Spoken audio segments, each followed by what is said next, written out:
प्रेम विवाह से नाराज परिजनों ने बेटी का प्रतीकात्मक अंतिम संस्कार कर किया गोरनी का कार्यक्रम। खाचरौद नगर के दरसिंह मंदिर क्षेत्र में प्रेम विवाह के बाद एक भावनात्मक घटनाक्रम सामने आया।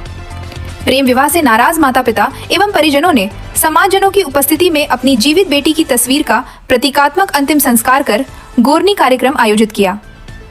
परिजनों ने कहा कि आज से उनकी बेटी उनके लिए मृत समान है। कार्यक्रम में परिजन भावुक हो गए। उन्होंने बताया कि बेटी का पालन पोषण बड़े स्नेह और संघर्ष के साथ किया, लेकिन प्रेम विवाह के बाद परिवार और बेटी के बीच संबंध पूरी तरह टूट गए। परिजनों का आरोप है कि थाने में भी बेटी ने अपने माता पिता और भाई बहनों को पहचानने से इनकार कर दिया, जिससे परिवार को गहरा आघात पहुंचा। घटना की जानकारी मिलने पर समाज के कई लोग भी मौके पर पहुंचे और परिजनों के साथ अपनी संवेदनाएं व्यक्त की। इस दौरान उपस्थित कुछ समाजजनों ने केंद्र एवं राज्य सरकार से मांग की कि प्रेम विवाह के मामलों में विवाह पंजीकरण से पहले माता पिता को सूचना देने जैसी व्यवस्था पर विचार किया जाए। उल्लेखनीय है कि गुजरात सरकार ने विवाह पंजीकरण नियमों में संशोधन का प्रस्ताव रखा है।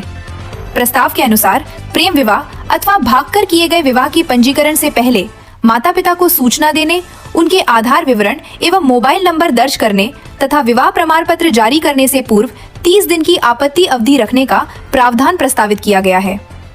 हालांकि यह व्यवस्था फिलहाल गुजरात राज्य में प्रस्तावित है और मध्य प्रदेश में वर्तमान में ऐसा कोई कानून या बदलाव प्रस्तावित नहीं है। उज्जैन से ब्यूरो हेड शंभू राठौड़ की रिपोर्ट। बने रहे धार दिग्दर्शन के साथ, खबर आपकी, नजर हमारी। कार्यक्रम उसके मृत घोषित किया है और उसके गोरने का प्रोग्राम है। शादी के पहले हमने उसको बहुत समझाया था कि वो समाज अच्छी नहीं है, वो लोग मारने कूटने वालों में से हैं। उस लड़के का पहले भी बहुत बार एक्सीडेंट हुआ है उसकी गाड़ी भगाने के तौर पे। अगर भविष्य में दोनों को कुछ हो जाता है तो उसकी हमारे परिवार की कोई जवाबदारी नहीं रहेगी। और कल से अगर कुछ वो हमारे परिवार में किसी भी संपत्ति को लेकर हमें हक जताती है तो उसका कोई अधिकार नहीं है। हमारे परिवार से उससे कोई लेन देन नहीं है, ना हमारे परिवार में उसका आना जाना रहेगा, ना समाज में किसी भी तरीके का उसका आना जाना प्रतिबंध है।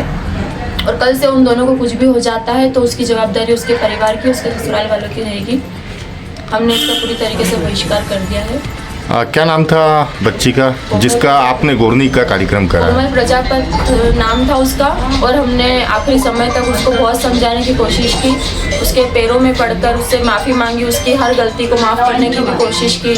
हमने हमारी तरफ से भी जो उसको थोड़ी शक्ति हुई उसको भी माफ़ करने की कोशिश की, सब तरीके से उसको समझाया, पर उसने सबको पहचानने से मना कर दिया। हमारी तरफ से 50, 60, 100 जन गए थे उसको समझाने, समाज के लोग, उसने सभी को पहचानने से मना कर दिया। और आरोप हम पे लगाया कि हमने उसको समझाने के तौर पे जो शक्ति बरती थी उसने हम पे उल्टा इल्जाम लगा दिया कि हम लोगों ने। आज परिवार ने मतलब गोरनी का कार्यक्रम करके उसको पूरी तरह से मृत माना है, इस बारे में आप क्या कहेंगे? ये बहुत ही अच्छा इनका निर्णय है, क्योंकि अगर हम उसको मृत घोषित नहीं करते तो उसको भविष्य में ये आस रहती है कि उसके परिवार अब भी उसको स्वीकार कर लेंगे। आने वाली जो भी जनरेशन है, जो भी अपने माँ बाप का ऐसा नीचा मुँह करती है, उसके लिए एक सबक है कि घर से निकलने वाली हर एक लड़की कभी सुखी नहीं रह सकती। और उसके लिए एक ये संदेश भी है कि अपने माँ बाप को नीचा दिखाने वाली लड़की, माँ बाप को दुख देने वाली लड़की एक तरीके से मृत ही हो जाती है।